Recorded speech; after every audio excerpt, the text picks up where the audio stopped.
every year. There's a total disconnect now between the ruling group and the masses. I hate psychology. Clear out. They're the same worm-like characters. Analysts. Fuck you with your stupid argument. They should not bother us. Democracy. All of this just works. Vote for the generations who are coming. Fully dynamic game engine. A millennial video essayist. For support, strength, Constant craving. and identity. I haven't yearned. They are a disease of our time. Clear them out. You're voting for what your grandfather and father fought for. I sit and yearn.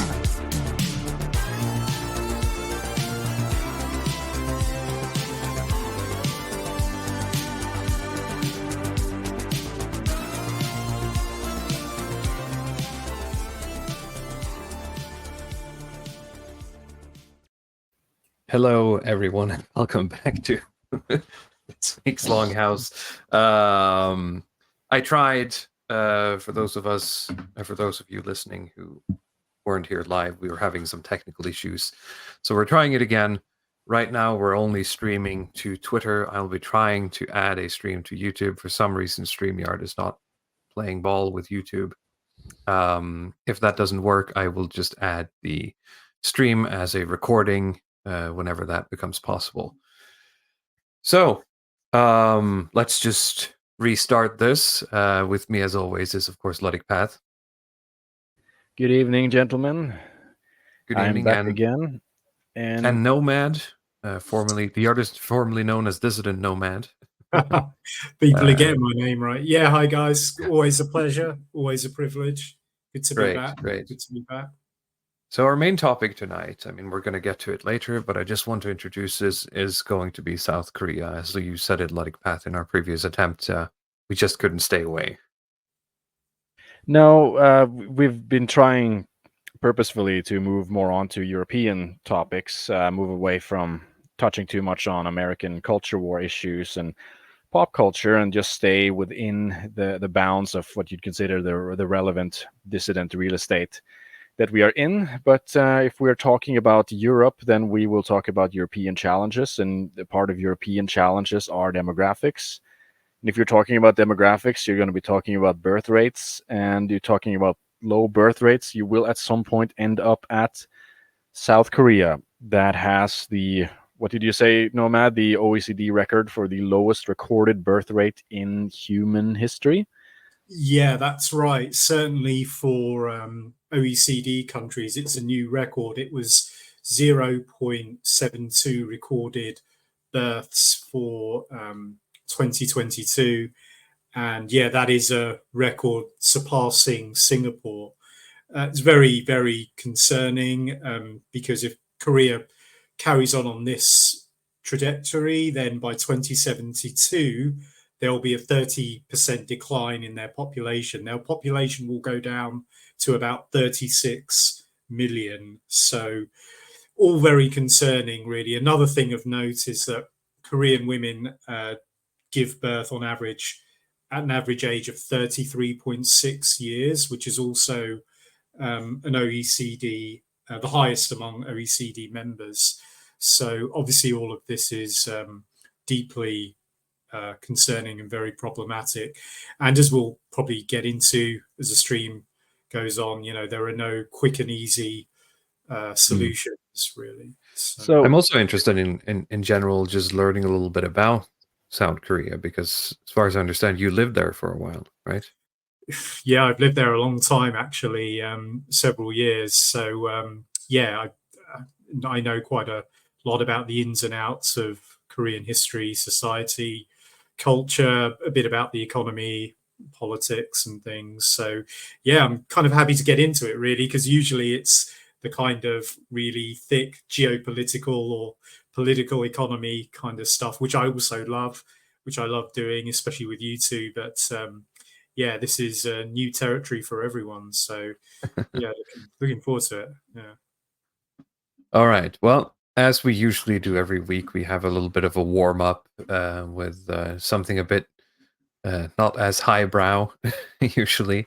And this week I have an opinion piece that is actually a response to an opinion piece we covered. I believe it was last week, Ludwig Path. Do you remember when we covered the article from he was like a evolutionary psychologist or something, talking Advice about like for men and women. advice for men and women in dating. Yeah. So someone has responded to him. Someone who goes by the title of TikToker and social debater.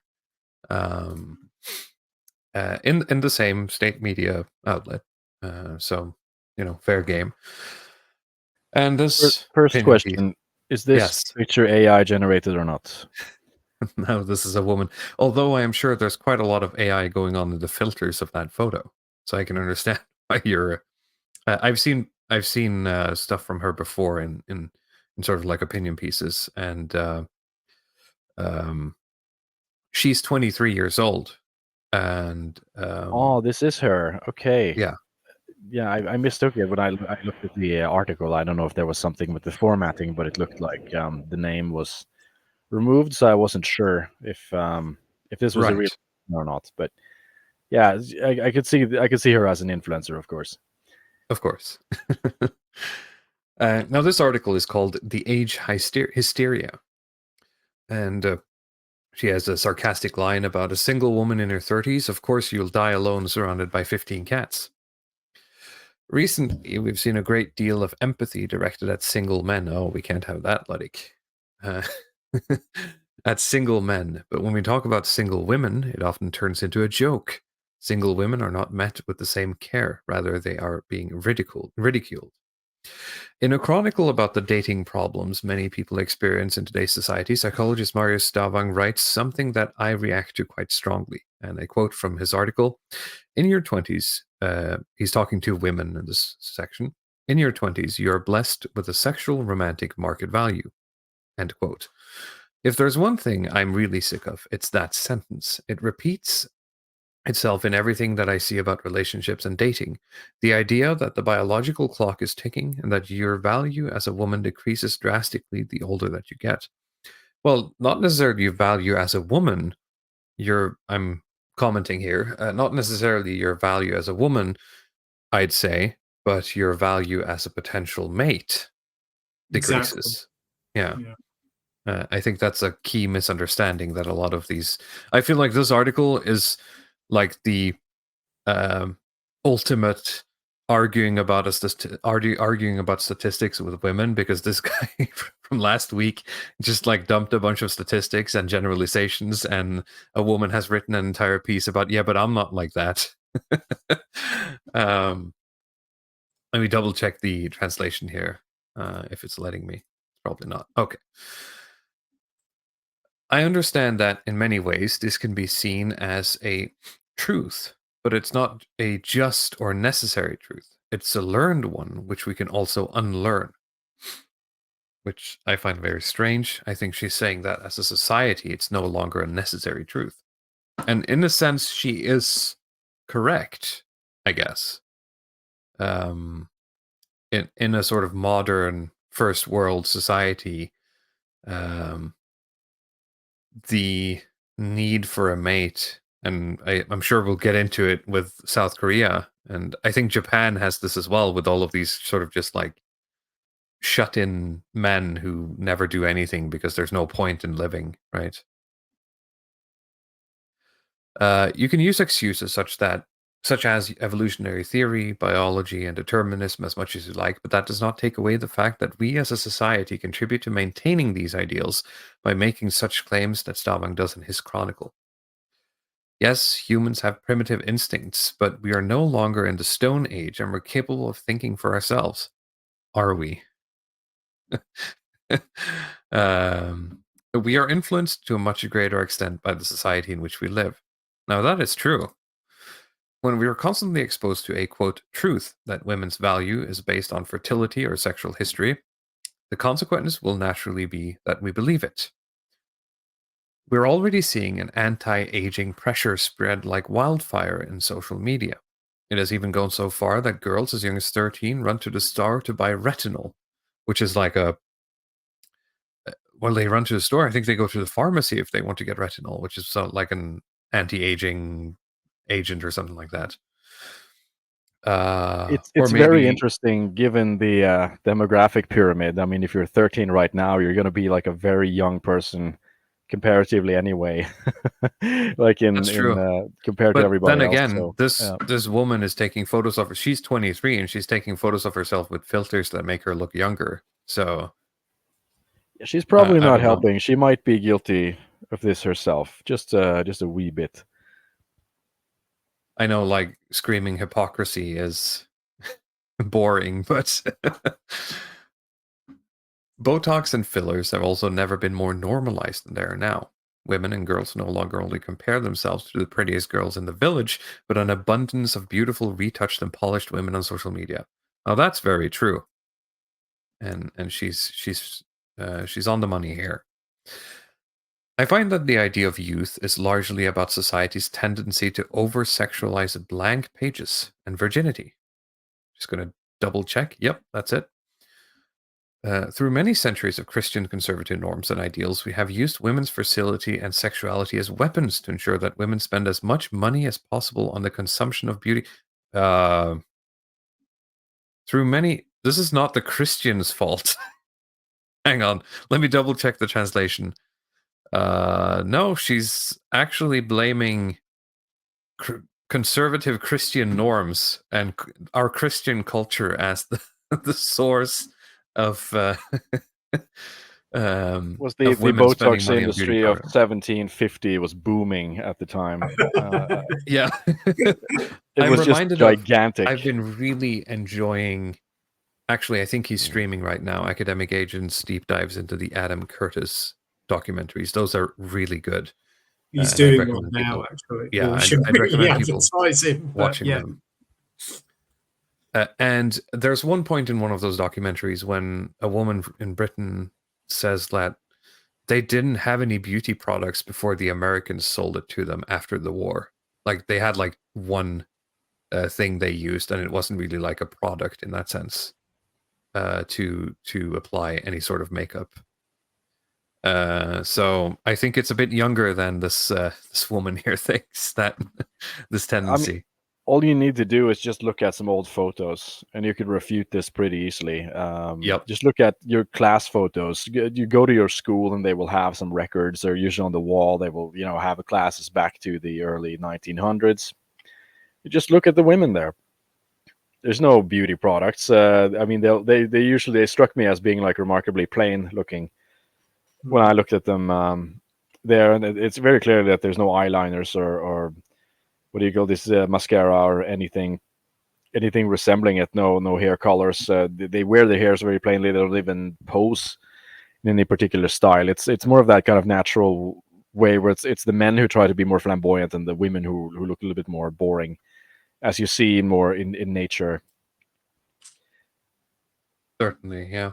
But at least we can confirm that this woman is young just based on her take on history, which is sort of this completely weird concoction of just like, here's everything I don't like, just kind of.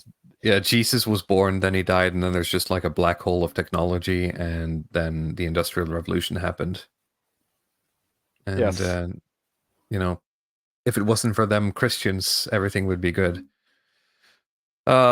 We see these tendencies reflected everywhere on the front page of, can I say that on YouTube? Is YouTube going to ban me if I say that word? What people say, naughty sites. There's an abundance of titles such as teen or daddy/daughter, which is, again, she's identifying some problems here correctly. On TikTok, we're overrun by an endless body count debate, manic beauty trends, advertisements, and tips on how we can stay young and beautiful for as long as possible. God forbid you have any wrinkles, unless it's a man, of course. Now, one tip, you could just not use TikTok, right? I know it's a hard ask. Or you can, at least you have some recourse using like EU GDPR rules that you have to be able to click on like not interested every time an ad like that shows up. The problem is that they seem to be working. So, but then notice this line.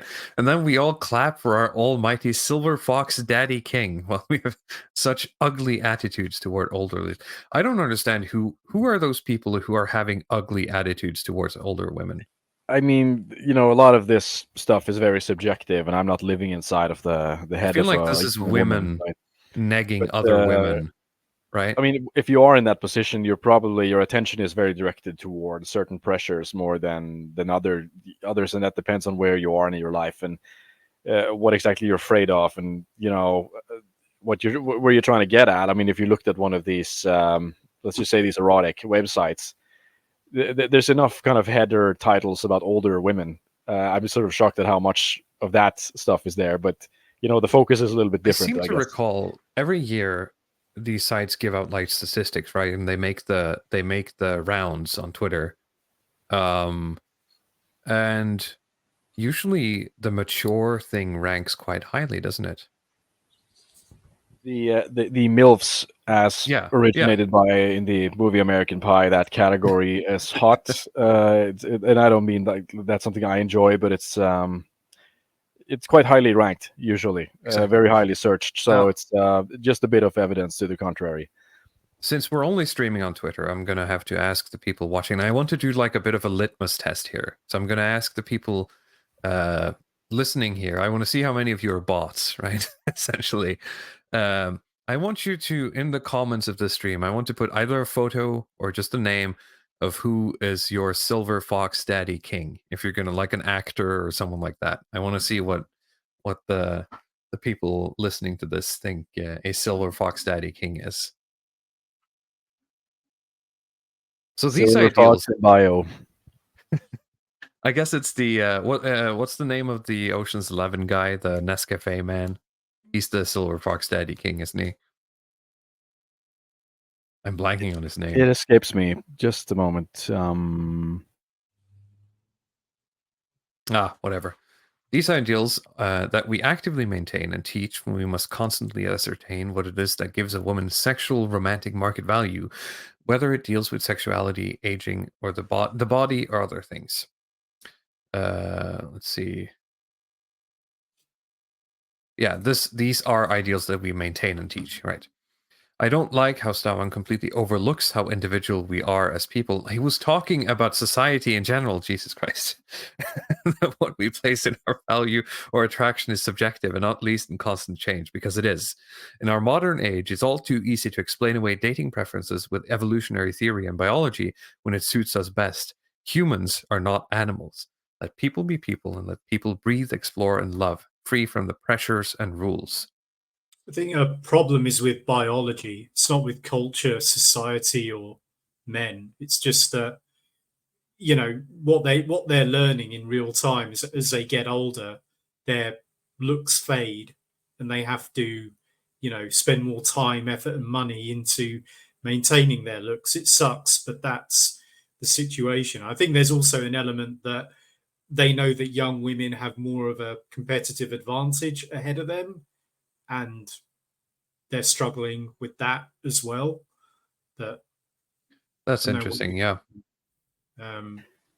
Really, that's what so. Our lazy interns have finished gathering the report, but I can tell you that the Ocean's 11 guy is a George Clooney.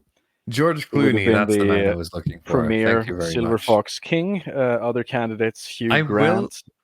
I will also Pierce Brosnan. Yep, and a Sam Elliott for those in the know. Yes. Yeah, I think that's those are some good candidates.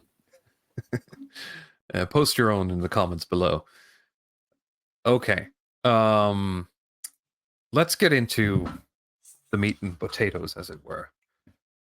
So we brought you on, Nomad, as we said, because you have some first-hand experience of South Korea, of living in South Korea, and Sure. I don't have any experience with South Korea other than reading reports about South Korea sort of going overdrive on a lot of the problems that we're experiencing, despite being a nation that is both old and young in a sense. And also they put a bunch of those like soap operas on Netflix, and my wife likes watching those. Sure. Yeah, that's right. That's all I And know about Korea. and K-pop, of course, comes out of Oh yeah, South Korea. but that's just like boy bands, right? It's Mhm. just in Korea, right? It's just like what we had in the 90s growing up. Well, it has like it's a certain own style of kind of ultra produced music that it's like hyper real, just sort of That's right. Yeah. extremely saturated sound and color schemes. I think I think Visuals. it maybe in 2012, Gangnam Style became the most viewed video on YouTube. I It think it's did sort of like, indeed. yeah. So yeah, I think YouTube had to expand their storing capacity just for all of the people who Jesus. came to watch it, right? I assume most of you remember that was the artist, Korean artist Psy, this kind of chubby Yeah. K-pop artist singing about the "Hey, sexy lady," but Yep. there's not a lot of that going on in South Korea, apparently. Yeah, I well, think, I heard that they actually, a lot of Korean netizens just put it on loop to sort of inflate the views, kind of thing. I'm not sure, but yeah, it did break a lot of records back in the day. But yeah, a lot of people, most people don't really know that much about South Korea. They probably know what they do know is probably like the division with North Korea is probably number one, to be honest with you, because North Korea is obviously a pariah state. It's obviously a nuclear armed state, and it's obviously against the gay. So it's against the American imperium. That's normally it, but it's a country that's surrounded by superpowers. So, you've got Russia, you've got China, you've got Japan below it. So there's always been this kind of struggle to carve out a unique um, identity, I think, for Koreans. But they've kind of done a good job in that respect, actually, to some degree. But yeah, that's quite interesting.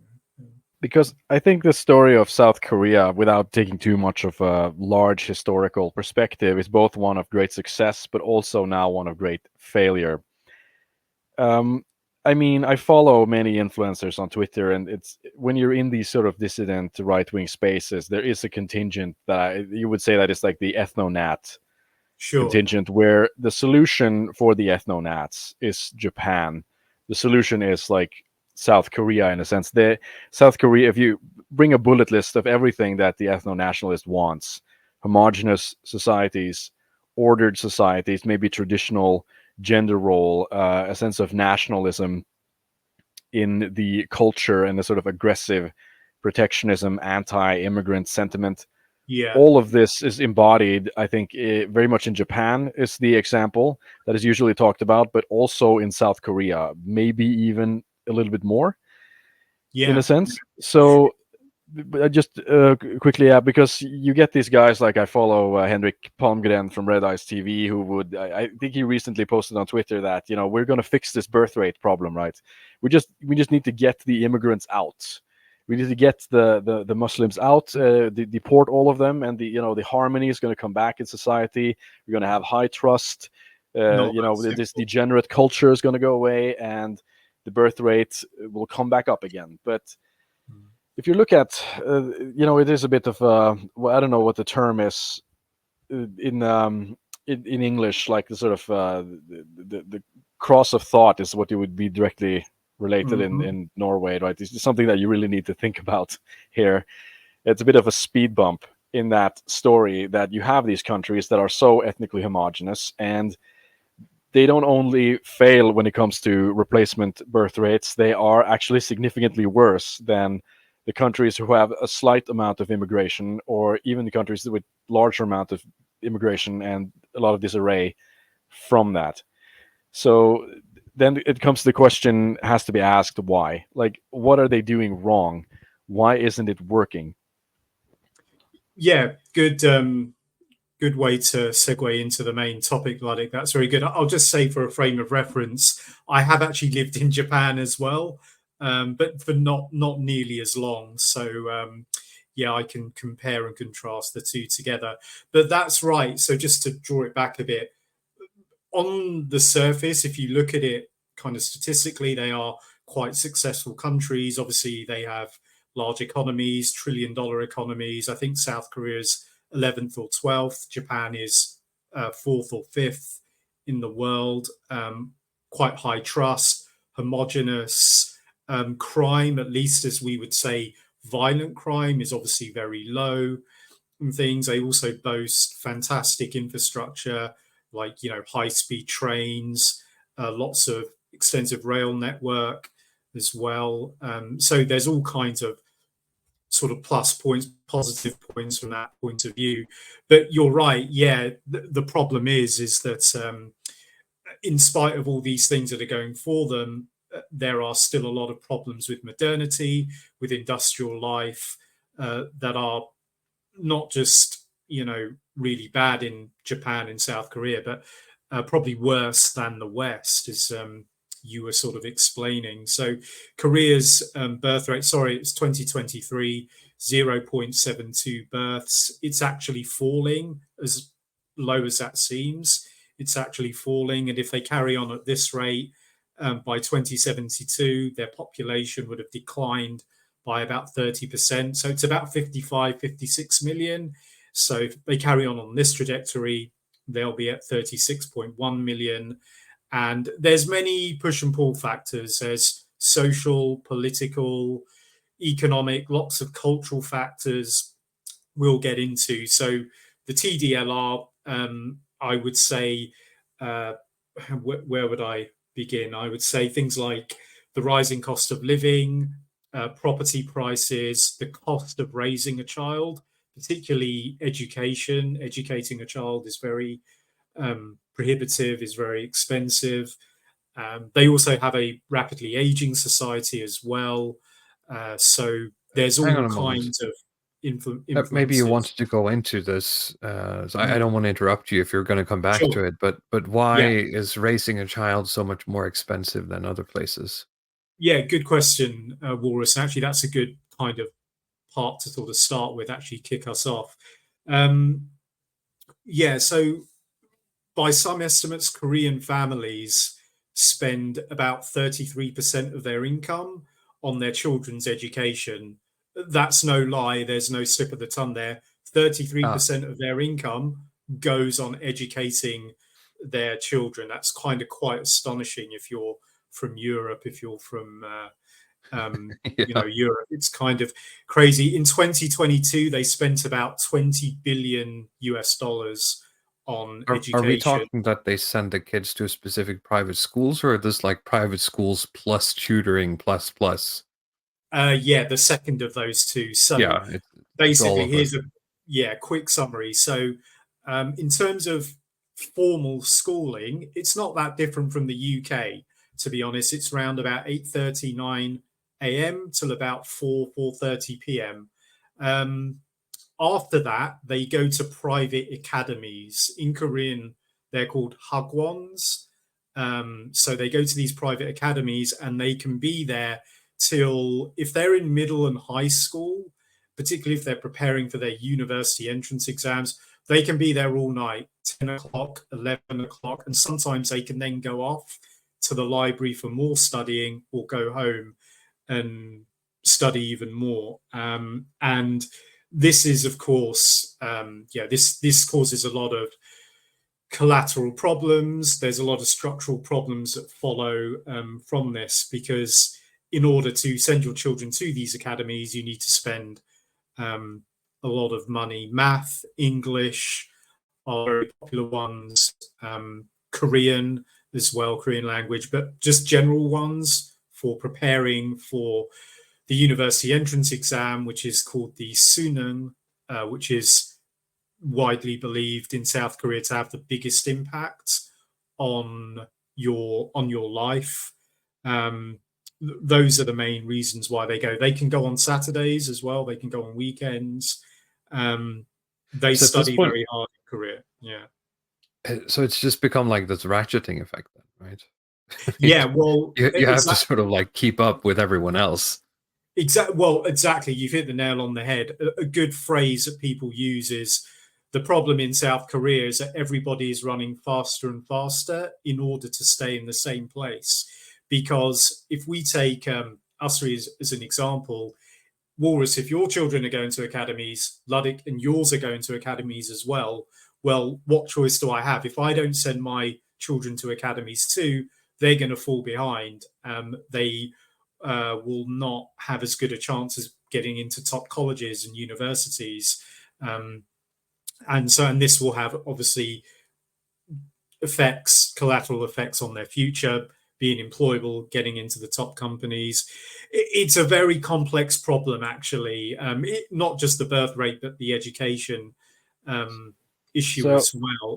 The question that I have related to this is because this reminds me about the Twitter post that you shared on the last stream, Walrus, where the Dutch guy was posting about his Chinese employees in this Chinese company where they're like sleeping at the desk. And he said that they come in at 8 o'clock and they leave at like 12 at night, and they sleep 6 hours and they come back in the office. Yeah, right? exactly the same as Korea. But yeah, there's no concept about like marginal utility of education there. It's more is better, always, right? Oh yeah, absolutely. I mean, it's quantity over quality, and I can't stress that enough. So, if you want a good frame of reference, in PISA scores, if you know the PISA tests for international education, when it comes to math, Korea is, if they're not at the top, they're basically around there. In fact, it's always those East Asian countries, and then like Finland will be muscling their ways. There's one for the Finns, if Leo's in the chat. But they'll normally be the European country that's closest to them. But I know this is a bit of a generalization, but like South Korea, they don't have a single Nobel winner, actually. They have one Nobel Peace Prize, but that's a token gesture. For science, technology, they don't have any. Whereas a lot of their neighbors, countries like China, India, Japan, they have they're in the tens. Do you know what I mean? Now, I know I know the Nobel Prize is a bit almost a bit contentious and political itself. But, that's a good sort of frame of reference. The problem is they do all this studying, but they only do it to pass exams. And I think, that kind of shows. I mean, Korean students are clever. They definitely are clever. Don't get me wrong. I'm not going to dispute otherwise. But I think they're weighted in certain areas compared to others. And, it's a bit... It seems to be a very strong... Now, I'm pulling this out of my ass here because, as I said, my only frame of reference for this country is like snippets of soap operas that I see walking past the TV, right? But it seems that from my narrow point of view, that they have a lot of respect for certain professions, like professions garner status in society much more than they do in the West. It used to be that if you were a doctor here, you would have a certain position in society just by being a doctor. That's not the case anymore, but Korea seems to have that still. Yeah, that's right. Another feature of this is that being a teacher is actually quite a high status job. It's like working for a Fortune 500 company. There are reasons for that, because basically a teacher is also a public servant in Korea, and it amounts to a de facto tenured position. It's very difficult to get fired. It's not impossible, but it basically kind of is. So it becomes a coveted position, very coveted, and because of the guaranteed pension and the guaranteed above inflation salary increases, and also holidays, it makes it a very desirable profession to enter, and therefore it's very competitive.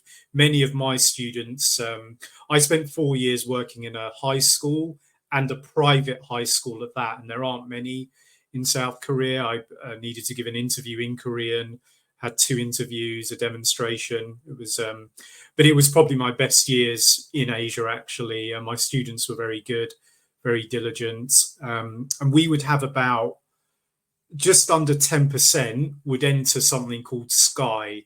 So that's Seoul National University, Koryo University, and Yonsei University. So that's Korea's version of Oxbridge, or Korea's version of... what's the American one? Ivy League. Ivy Leagues, yeah. Yeah. So they were really good. I've got to be honest. Yeah, Koreans take education very seriously. The students and the teachers. And that being said, while it is hard for them to get fired, if they are seen to be negligent in their position, they won't get fired, but they do face a lot of problems. They do have a lot of issues with the education office, the parents, and so on and so forth. So, Korean dramas often show an interesting sort of, image of education in Korea. But education is everywhere. Like the institutes and everything are everywhere, and it's very competitive to get into the top institutes. You mentioned Gangnam Style. Gangnam is a area in South Seoul. It actually translates Gang is river and Nam is south, so it's literally like river south, and that has some of the most expensive real estate in all of East Asia, actually. And the academies there, they're very prestigious to get into. Some students will travel an hour and a half just to attend there, because they have a sort of high conversion rate of students going to the Sky universities, or even going to universities overseas in a Western country. So all of this forms part of the tapestry of Korean education. And also they actually start with academies in elementary school or primary school for our UK listeners. So they can actually go to these academies when they're in elementary school, but not till like 10 p.m, probably like to 6, 7 p.m. But still, that's still quite late, relatively speaking. But they're always studying, and they always talk about not having a childhood, being envious of Westerners, of Europeans and things, not having much freedom. So it's a complex issue. But again, coming back to what you were saying, Walrus, if you don't do it, then your child's going to fall behind. But it's silly, because even in Korea, a lot of families, they don't have $2,000 to spend on academies. So what do? Well, you stop having children, because you can't afford to have children. Where are you going to get that $2,000 from? I mean, or otherwise, like, your child is not condemned, but they're resigned to being in an inferior position. Now, just to zoom out, and when these positions literally, dictate your place in society in a much stricter way, which was my point. It seems, at least. I mean, I can understand that the pressure to just say, what, forget it, right, is bigger. Absolutely. I mean, the problem is you can't look at these issues, these problems in a vacuum. When you zoom out, part of the problem is that all Koreans want to work for the big companies. So Samsung, LG, Hyundai, we say Hyundai in the UK, but Hyundai, Kia. The problem is that the area of their economy for small and medium enterprises is not very developed, but it's getting better. There's more investment in that area. It's a question then, following up, because I know they don't have a lot of immigration, but like, who is cleaning the toilets and washing the bed sheets in South Korea if everybody is just getting 12 hours of education every day? Very good question, Ludwig. I'm glad you asked it, because that segues nicely onto another point, and that's the rapidly aging society. So, like, Koreans work quite old. Like, all the restaurants, the bus drivers, the caretakers, as you were just referencing, the cleaners, it's always old, elderly people. And this is a problem, really. They have to work into old age, because another collateral problem, another issue, is the welfare state. Again, a bit like the issue before, small and medium businesses, they're getting better. They're developing a more robust welfare state. I don't think this is a very good sign, but they actually sent some of their officials to the UK, because they think the UK has this great, amazing welfare state. I mean, boy, are they in for a surprise if they get the same results. But they used to have like nothing, but now, because of the income inequality and the extremities that are produced by a market-based economy, they have to. Like neighboring Japan, they are rapidly aging, and the society is struggling to come to terms with that, because that means higher taxes, because old people need access to medicine and healthcare, They also need other welfare and government services. But there's fewer taxpayers because obviously they're rapidly aging, but they've also got the low birth rate. So yeah, they're kind of in a bind at the moment. It's a bit difficult, but they have some of the highest rates of poverty amongst senior citizens in the OECD. And another problem, I'm not sure if you two gents, anyone in the chat has ever found this out, but Korea has the very unenviable sort of accolade of having the highest suicide rate in the OECD. You familiar with that at all, maybe? Or? No, I haven't heard that before. Is this this is like above China and everything? Yeah, it's one of the highest, and this is by not just seniors but also young people, because a lot of young people, when they don't pass their exams, they go to extremes, and one of those is suicide. We had one in my school, and it was really bad. Yeah, it was tough. I didn't know the student, but my co-teachers did. But this is the problem is, I mean, zooming out a little bit, Korea developed very quickly in the second part of the 20th century. America quickly took them under their arm. If it wasn't for the United States during the Korean War, South Korea would have succumbed to North Korea with Chinese and Soviet backing. I mean, I don't want to get too political, but long story short, if there was no American involvement, there would be no modern nation of South Korea. But that's a different debate for a different day. But I think only Singapore, Israel, and Japan posted higher growth rates than South Korea. Europe had the Marshall Plan after World War II for redeveloping the economy, the infrastructure, and industry. Asia had the Dawes Plan. Hang on a second. Is it I always get this. Yeah, always get this. The Dawes Plan. I sometimes think it's the Dodge Plan, but they also had a lot of. It's the Dodge Plan.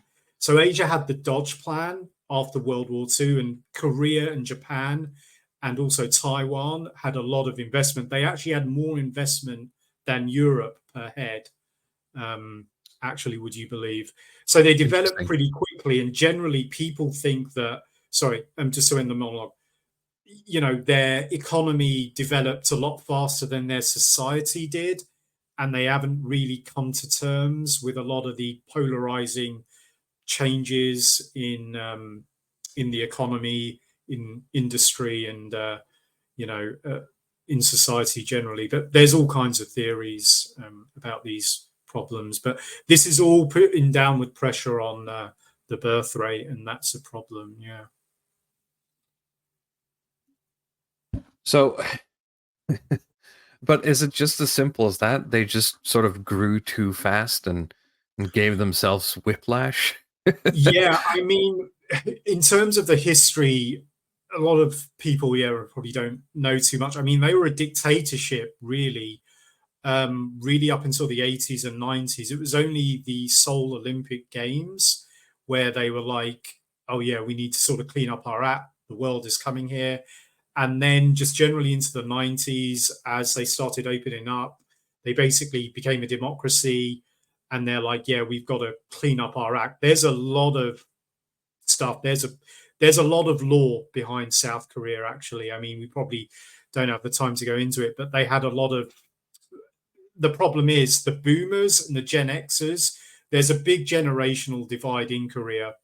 And the boomers and the Gen Xers, they were all educated under the dictatorship. And a lot of the millennials were as well. And even though they're more democratic, there's more freedom and whatnot, and they're more aligned with Western values and things, well, you still have half the country that, grew up under the dictatorship, don't you? So, and that filters its way into society and the culture and whatnot. But they used to have some crazy, I mean, you couldn't even go into the country as a tourist until the early 90s or until the Seoul Olympics. But they developed quite quickly because they had the 2002 World Cup.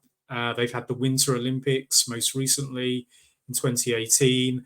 They've got lots of famous brands, K-pop, all the dramas, Squid Game, and all that. They've got all that stuff going on. So they're fully posed now. They're fully signed up to the gay disco. Really, I've also heard that they import a lot. Like they really enjoy American and European stuff. Oh That's yeah, another thing yeah. I know. Oh, Or I've definitely. heard. Yeah. I mean, firstly, I've got to sign off on the law and the gay and the global American empire. The State Department say that South Korea is actually one of the most loyal vassal states. They actually say it is the most loyal. In South Korea, Did they use the word vassal state? I don't think they use vassal state. They say loyal state. That's AA language coming out. Yeah. But America's biggest military base is in South Korea. I've lived next to it. Actually, it's huge. It's like a small town. America has about 30,000 troops there. They used to have more. So yeah, but they're crazy about European, American, just Western stuff in general. I mean, more so than the Japanese actually. Japan, they've kind of got over that phase, and they're more like, no, we want to buy Japanese, we want to consume Japanese products. Whereas in America, you get all in Korea, you get all the neoliberal capitalism, and you get it on steroids. Because to be honest, before that, it was a country that was, subjugated to the Japanese, and before that, the Chinese. They were invaded numerous times and whatnot. They were part of Manchuria, the ancient, if you go back in history, that part of China. So it's really a history of struggle and subjugation. But yeah, I mean, it's kind of like, it is quite a materialist society, really. Brands and labels are status symbols.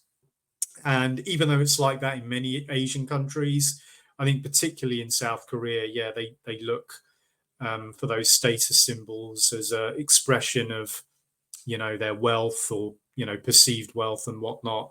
So that's an issue. But getting back on point, you've got the cost of raising a child.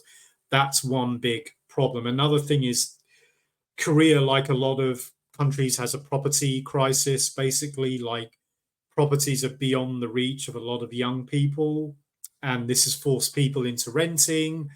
And you kind of have a rentier-based sort of property system where all the wealth is transferred to the boomers. So very similar with a lot of Western countries. So that's a big issue as well. Because South Korea isn't that big, is it? No, it's not similar with the UK. I think, broadly speaking, quite similar. I mean, obviously the peninsula is split between two sovereign nations. You've got South Korea, you've got North Korea. South Korea's got about 55 million people, but it's quite densely populated because a lot of the land is not fertile. So the cities are very, very intense. There's their population density is very high. Same with Japan, actually. But Japan is like 120 million people, and they've got much more land. To be honest, they got the 4 islands, whereas Korea doesn't. Japan sort of did it to themselves in a way. The Koreans, I guess, didn't really have a choice but have that high density. Yeah, but half of the population is in the Seoul metro area. So that's Seoul, the capital. Did you say half? Yeah, half. Yeah, half. Jesus. And then there's another area around it. I can't really give you a good comparison, but it's called Gyeonggi-do in Korean. It's basically a province, but it kind of encircles Seoul, and that's quite big. That has cities within it. So it's a big area, but it's like half the country, to be honest. And they do have other cities as well, which are fairly promising and whatnot. But so that's Seoul. So Gyeonggi-do is, it's kind of hard to see. It was but a bit messy. Yeah. Yeah, it is a bit. It is a bit hard to See, so yeah, that's good. If you keep it there, can you see that one beginning with P, Pyeongtaek, just below Seoul? If you go to yeah, here, yeah. Mm-hmm. So that would be the southern border of Gyeonggi-do, and if you just follow that circle is Gyeonggi-do. Yeah, that This one. here, yeah, okay. Well done, That's the fantastic. district, kind of, yeah. Listeners, we didn't rehearse this. We're doing this in real time. That's the area where half of the country is. But I mean, there's a lot of other nice areas, and the second city is Busan. That's a bit off your map. That's in the south. Yeah, that's so. If you go southeast, begins with B, right at the coast, down. Yeah, there, Busan. Yeah, so that's the second I'm gonna city. stay at this level. Yeah, so yeah, it's quite small. I guess it's probably smaller than Norway if you add the 1 billion fjords that you guys have Sure, got. but it's population wise, it's much more. Yeah, much more. like 10 times. Yeah, for comparison, then I think maybe like with the UK and London has maybe 33% of the population, and in Seoul it's like 50%. Yeah, a bit less for London. London's about, it's hard to say. It's about 7 to 10 million. It depends if people traveling in and out of London, it's like 10 million. But it's so that would be about 20%. But yeah, that is another problem as well. Yeah, And they're trying to build. Yeah, we think about that as pretty dense. Like we think about the UK, it's like, okay, they have issues with population density, but in South Korea, they have like half the country propped into this one metro. Yeah. And I mean, urbanization is, moving from the country to the metros. This is one of the main contributors to lowering birth rates. And I mean, it's consistent. It's really, more urbanization, faster urbanization means faster population decline. So we're seeing it here, and it's sort of independent of a lot of these, what you would call these, definitely, at least immigration or these kind of cultural, what do you call it, this kind of cultural disrepair that the West is in. Yeah, because I don't know if our listeners or you gents, if you've heard of those ghost cities in China. These cities where basically they've got these high-rise apartments where nobody's in them, nobody wants to live in them. Well, they have a similar phenomenon in South Korea. So, like, I've kind of lived in some rural areas, and you'll get the subway, the train into Seoul, and you'll pass all these properties, and it will say imdae in Korean, which means for lease, and people just don't want to live there because they're too remote. There's a stigma that comes with living in the countryside in Korea that they, try to avoid. It's just, there is land there and there are properties, but everybody wants to be in that Seoul and the Seoul metro area. So it's, that's another sort of structural problem. They're trying to build like high-speed rail to incentivize people going there. But of course, this pushes the prices of property in South Korea up, and it makes them unaffordable and out of the reach of young people. So, that's another, if you don't have a good question home. Is that when, like, these ghost cities, when were they built? Is that something they've built recently, or is it just people used to live there and they've just moved out? Yeah, well, they built, it depends. Yeah, some of them are quite recent, and they come with plans of building like high-speed rail or subway infrastructure to get them to Seoul or the nearest satellite city. But I guess it's just a work in progress. The other thing to mention, Ladik, on this note, Korea has actually taken to building new cities. Like, literally in Korean, they're called Shin Doshi. Shin is new, the Chinese character for new, and Doshi is city. So they've got like three or four of these. There's one called Songdo, which is the most developed. There's a couple in the middle of the country, and they're trying to move the government there. They do this in other places. Malaysia, Egypt has got the same thing going on. So they're trying to take the stress off of Seoul and things. But as you can imagine, it's a work in progress at best. It's very difficult to, provide all the services and all the amusements that people want, whether it's infrastructure, schools, hospitals, transport links. They build quickly in Korea, they do, and to a fairly decent standard and quality, which wasn't always the case. But it's just so difficult. It's hard. It takes time, and it takes investment as well. So all these things sort of play into the same, form part of the background of their situation. But this is all part of the problem, the dynamic problem of. So do you think they will have like a similar property crisis to what China has with the Evergrande bankruptcies, or are they a little bit better off? I think there has been a few problems in that direction. They've taken to doing things like, the obvious one is just, trying to reduce prices to incentivize people to move. Some are more successful than others. I've been to Songdo, one of the new cities. It's very good, wide streets, parks. It's right by the, I think it's a Yellow Sea. Yeah, I think it's a Yellow Sea. So it's a nice area. I wouldn't have a problem being there, sort of living there. But I don't know in terms of bankruptcies. I mean, I don't think it's been that extreme. One thing they do is they move, like companies will move their offices there, and they'll try and incentivize their workers to move, subsidize rent or travel, or special coaches, buses that run from Seoul.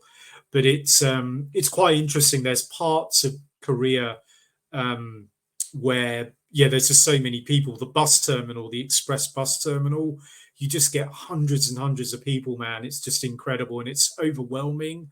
It's like nothing in Europe. It's like an airport in Europe, really, to some degree, or to some, if I was looking for a comparison. It's like parts of Tokyo as well, Shibuya and things like that. It's just, it's hard to manage, but they do, I guess. They get round it, but none of this is really helping the birth rate. The government's tried many kind of policies, tax breaks, incentives, reduced price for daycare and things like that. But it's just, I mean, I think they've already spent about 270 billion in the last 20 years on subsidizing,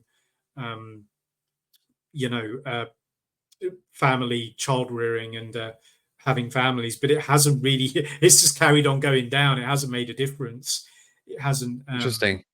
Because infertility when we've treatment. looked into stuff like that before, it usually manages to, like, artificially, if nothing else, you get input output, right? You put in money to get people to have kids, and they'll have kids for as long as you put in money. But here it just doesn't work. Yeah, it's just not working. I mean, I think it's difficult. I mean, there are other issues, cultural and social issues as well, like quality of life is a big issue in South Korea. I mean, yes, this is difficult to describe.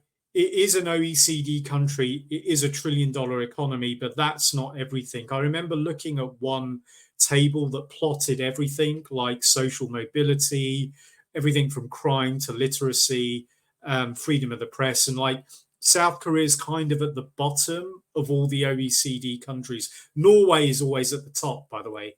They're like always at the top. So along with Switzerland, it's always the same story. But Korea has achieved a lot, but it's come at a high price. And the problem is, like, for example, Korean corporate culture, it's just brutal, man. It really is. I mean, it just takes, it's really unforgiving. It's long hours.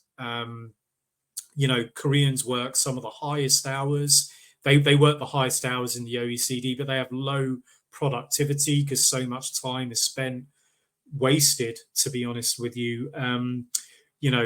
Overtime is par for the course. Like in an interview, you're not even supposed to mention it because it will get you crossed off. Like you just kind of have to do it because the pressure to conform is just so strong. So it's, I mean, I can testify that. Well, the pressure to conform to just walking into the decline, I guess. Right. Okay. I mean, that's just it. I mean, a lot of this is from your point of view as someone on the ground, like what first of all, I guess you touched a bit on it, but Yeah. like what cultural or I guess societal then problems do Korea have that sort Oh of God. I mean, look. pushes all of this, and what could they Yeah. like? What are they doing to do anything about it other than the birth rate thing? Look. I mean, to be Because honest with you, sorry, Walrus. I just real mean, quick before yeah. Ludwig Path before the stream sent me a video which was like a summary thing from like a news YouTube channel, and one thing they highlighted was that young men in South Korea, as in many other places, are becoming more conservative now. Whether or not that means like center right conservative, I'm not quite sure. Yeah. So yeah, with all that in mind, sorry, go ahead. Yeah, I mean, in terms of the culture, look, the best way I can describe it is when you get to East Asia, you need to start from zero. You need to start all over again because it's so different, so idiosyncratic compared to Europe, the West, and North America that you need to remove all your assumptions and just start again.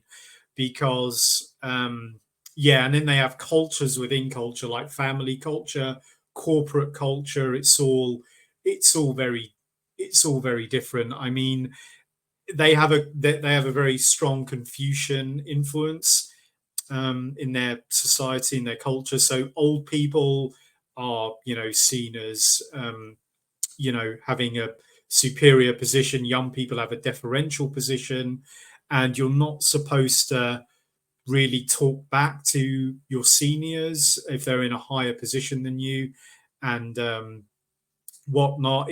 I mean, it just impacts all aspects of society, life. It's really hard to sort of fit that into a soundbite. Even how they talk to each other and whatnot. It's how they communicate.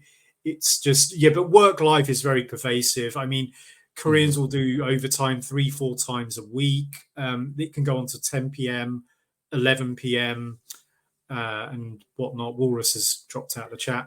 Yeah, he'll be back. I mean, I can confirm this myself because I met, South Koreans when I was on exchange, and they explained to me that the first thing you have to ask about if you meet another South Korean is age, right? It's Yeah. the age and location, and based on age, like the language will be different. Like Yes. the Yeah.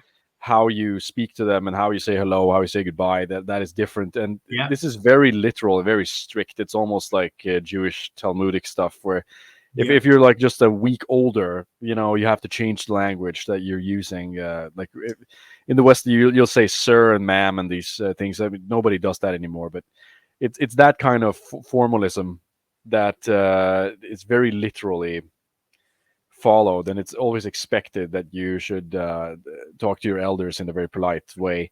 Yes, that's absolutely right. Yeah, everything is hierarchical, and of course, the problem is that as Korea opens up and they get exposed to Western culture and different ideas, different ways of thinking, that kind of clashes with their traditional values and culture, their Confucian culture and whatnot. And of course, as I said about 10-15 minutes ago, the older people have not had that exposure, to be honest with you. And the other thing is that, where we are now in the 21st century, the internet has really shrunk the world to a degree.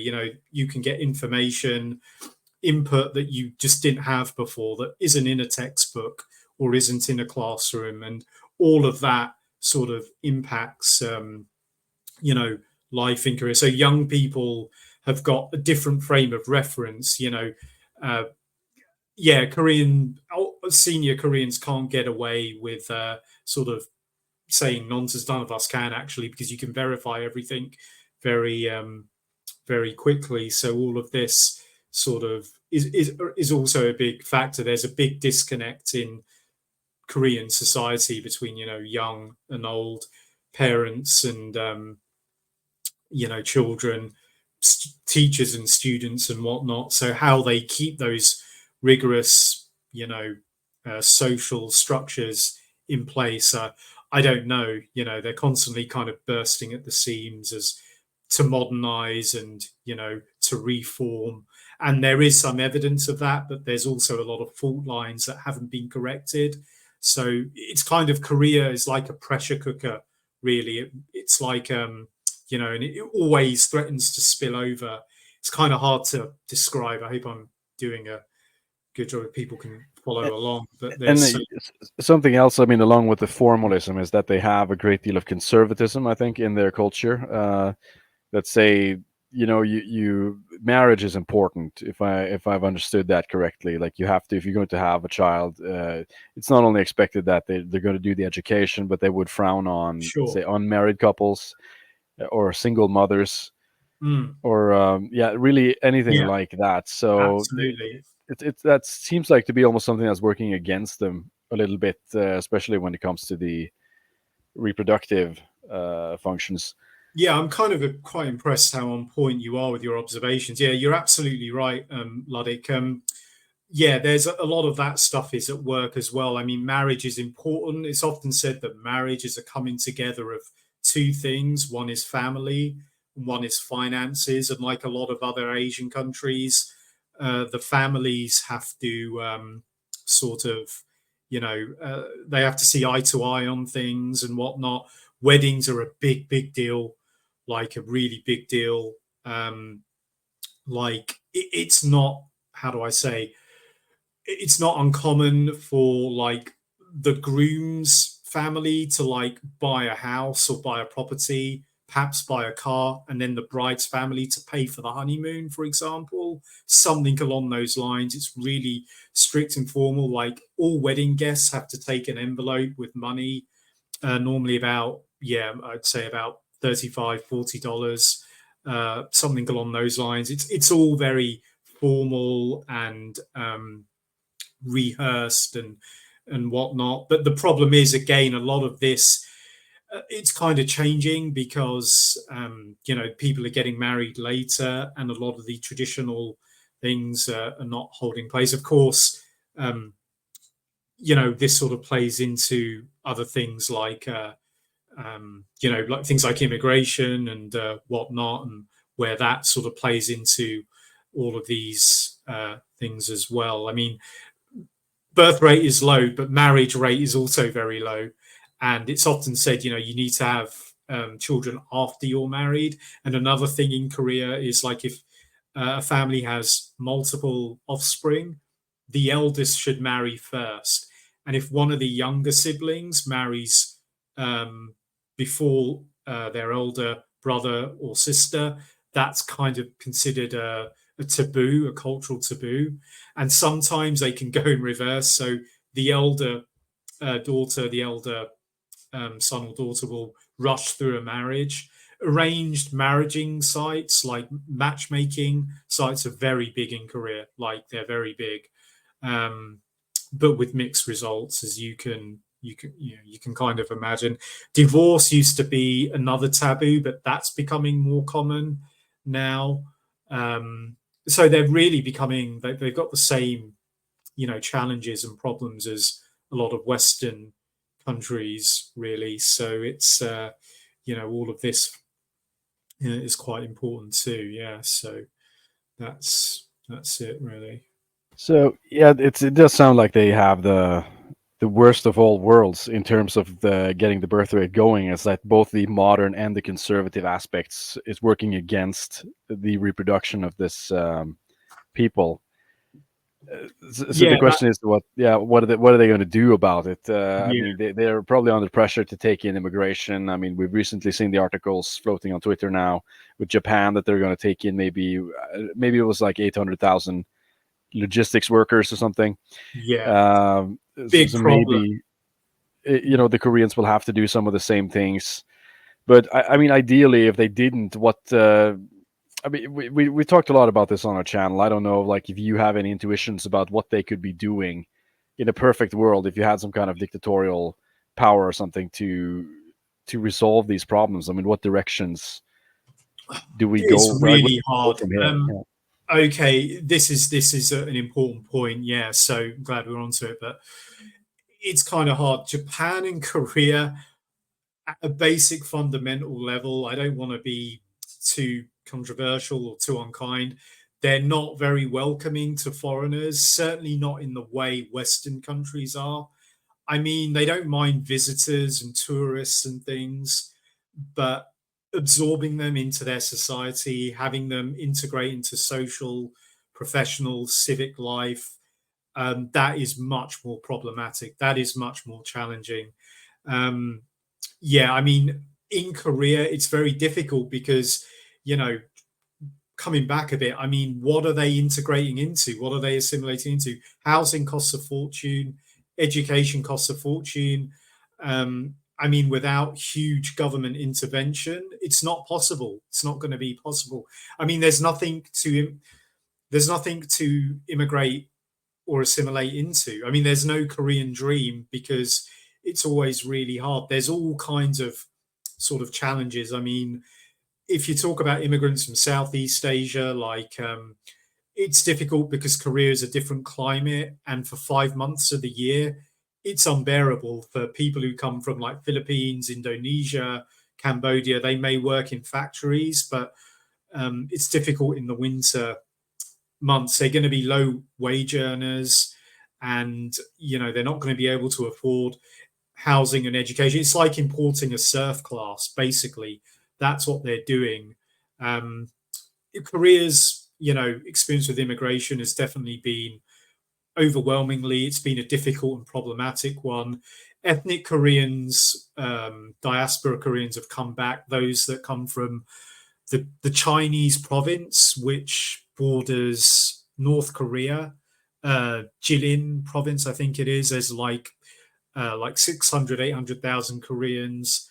Even some like Koreans from America, Canada have come back, but it's difficult for them to integrate because the society is totally different. And even they have challenges in integrating, assimilating back into Korea. Language is very hard because Korean language is difficult. It's in a language family of its own. That also proves very difficult as well. That's a stumbling block. They do get some immigrants from Central Asia because there's a huge Korean diaspora that was moved into like Central Asia, Kazakhstan, Uzbekistan, these places. But again, like it's just so hard because they come from humble and poor, you know, countries and backgrounds. You know, Korea is very competitive. It's very judgmental. It's just difficult. A lot of the time, they'll go into the provinces, those regions that we were looking at on the map. They may work in a restaurant or, you know, in services, but you know, what's that going to do long term? It's just very difficult. Yeah, it's hard for them to assimilate immigrants because they are very ethnocentric. There's this word called minjog, which is like basically means like one blood or one race. Now they aren't, or like, sorry, I think it means pure blood, but they're not that because they've had invasions from the Mongols, from different tribes in China. The Japanese have interbred and things, so they're not really that. They tell themselves that, but they know it's a lie. But you know, immigration is difficult. It might get up the birth rate, but it's not going to be the native birth rate. And Koreans are they're not accepting like Westerners are. They're not, and a lot of them will probably tell you that, to be honest with you. And a lot of Koreans want to immigrate. They want to go to the US. Koreans make up the second or third highest number of foreign students after the Chinese and Indians. It's normally Koreans, to be honest with you. But I think there's a lot of identity is complex in Korea, as you know, as they modernize and as time goes on, as the old traditional ways of thinking are constantly challenged and whatnot. When they were under a dictatorship, I think there was a lot, they got away with a lot, to be honest with you, when there was no digital revolution, no internet, when before they had opened up, they got away with a certain narrative behind their country, their people, their civilization, which, you know, is maybe not entirely based on truth and things. And it's difficult, really. I'm not sure. The young people will be the change, I think. And one thing I'm certain of, you know, Koreans have to change Korea. they're going to have to find the solution to these issues, to these problems. But it's difficult. Foreigners always have a lot of problems with the culture, the work culture, the lifestyle. And it doesn't matter where they're from. They can be from the West, be from India, they can be from Southeast Asia. There's always challenges there, and it's hard. Yeah, I don't know. Immigration is just not going to work in Korea and Japan as it does in the West, as it has been in the West. And we've had, at best, and this is being kind, we've had mixed experiences, shall we say.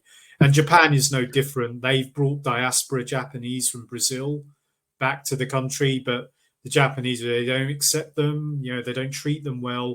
Workers don't have very good rights in Korea. They have poor labor rights, and it's a difficult one. It's not easily remedied. Billions must die is the solution here. Basically, like the old guard has to go. I can't see any other problem. The day here, of that's pillow, where we as it are. were. That the Korean day of the pillow is the only way out of this, so that they can make room for the younger generation, and maybe property values can finally go down.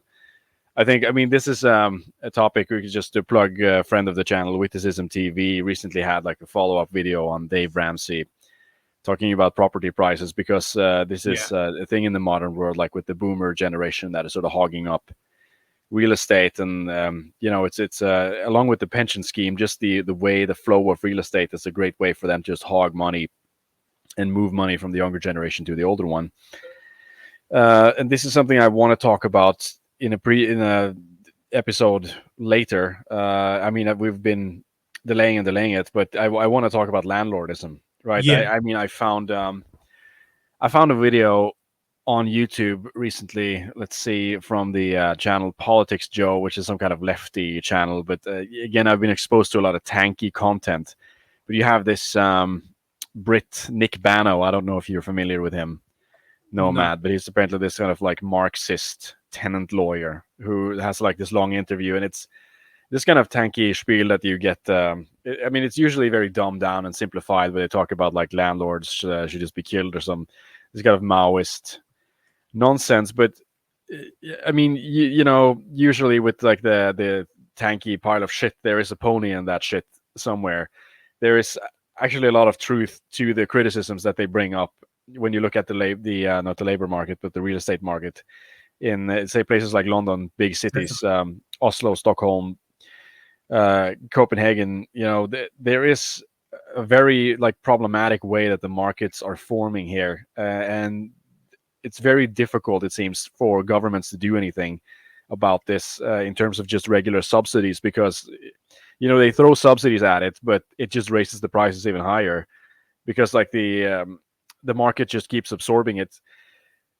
So there has to be a middle ground. There has to be some way that we can solve this knot of actually getting people property at reasonable prices, and not just having the entire utility market become a speculative investment market. I mean, this is a problem all over Asia as well. Japan, Hong Kong, Singapore. There's just a shortage. On the one hand, housing prices have gone through the roof. And on the other hand, in Asia as well, and increasingly in Europe, there's a shortage of affordable, actually decent homes as well. Not just a shortage of homes, a shortage of actual decent, well-built homes where you bring up a family. When I was in Korea, I found accommodation really hard. Like the buildings are old. There's often problems with mold and things.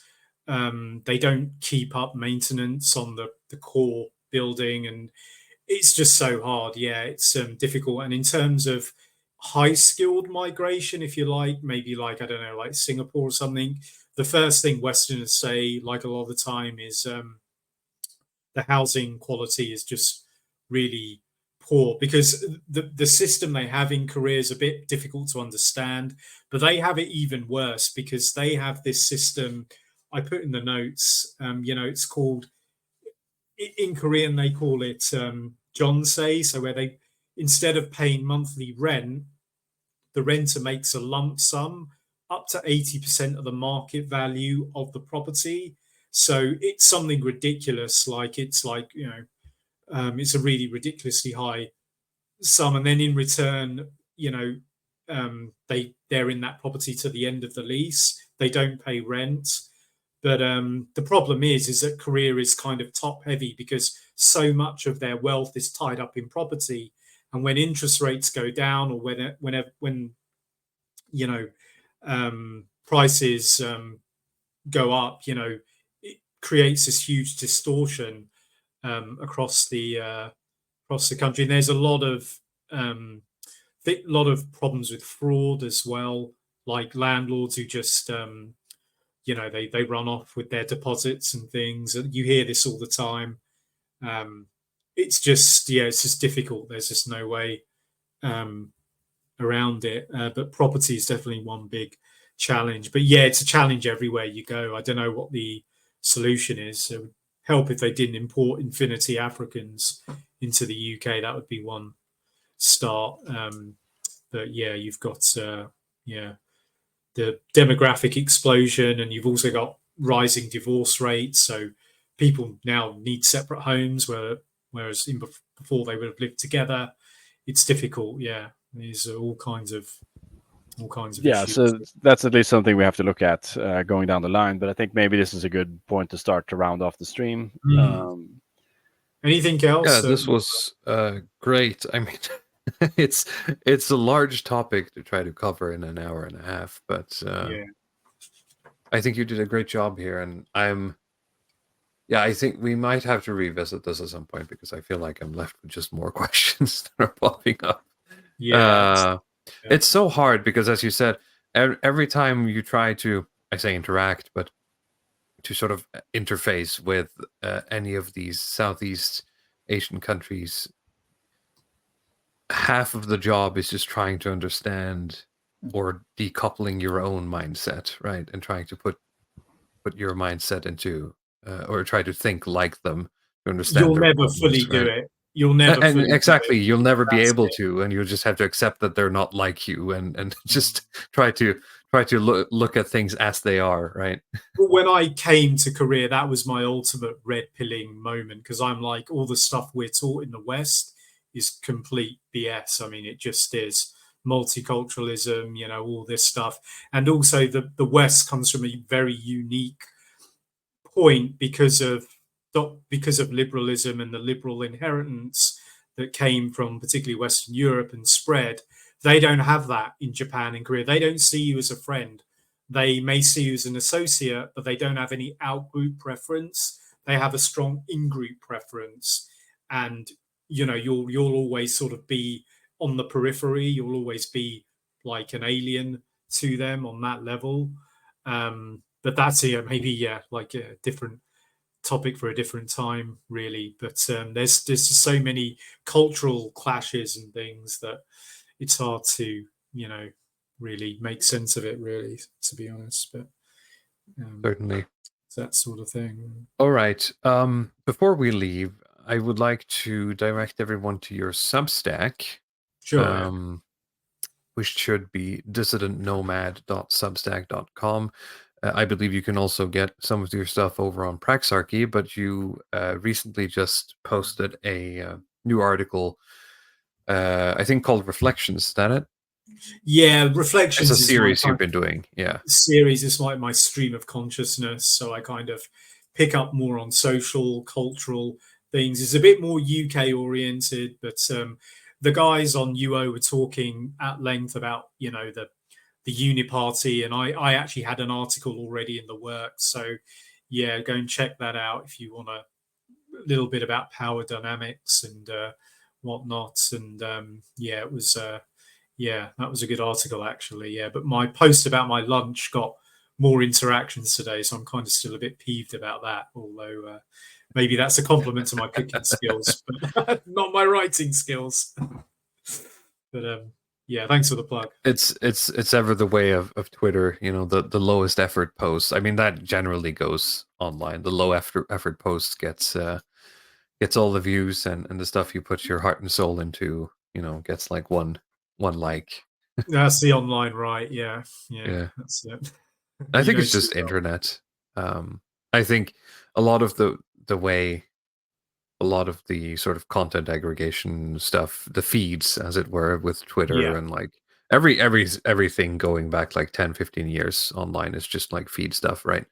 Every social media, even YouTube, Tumblr, Twitter, Facebook, all of those, and it's always going to be difficult to compete with whatever post is above and below, right? The scrolling action is Yeah. much more powerful than anything you can make. So just making something that's recognizable at like a, at a thousand feet away, right? You make a Yeah. low effort post, that's going to get interactions, but something that people have to actually sort of stop.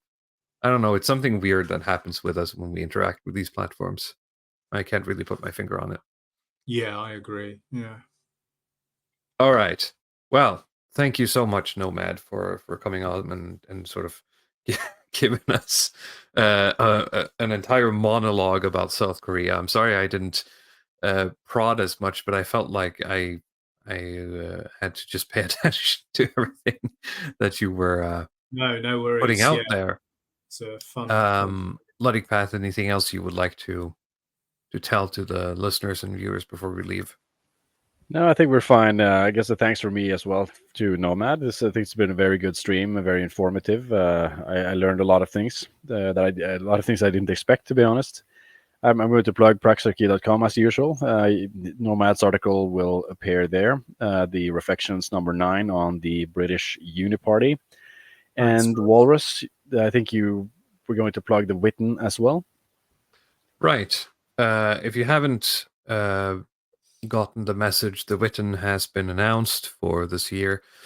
I've been last year. I was a speaker last year, and I went the year before, and I can wholeheartedly recommend it. It was great, although I probably won't be able to attend myself this year. I certainly do recommend that you have a look at that. You can go to shieldings.com, I believe, or you can check out Shieldings events on Twitter for the tickets. All right. Nomad, anything else you'd like to plug before we leave? No, thanks, guys. I think I'll just say goodbye in Korean. 안녕히 가세요. So yeah, I hope you enjoyed the stream. Great. Thank you everyone for watching, and we'll be back next week as usual.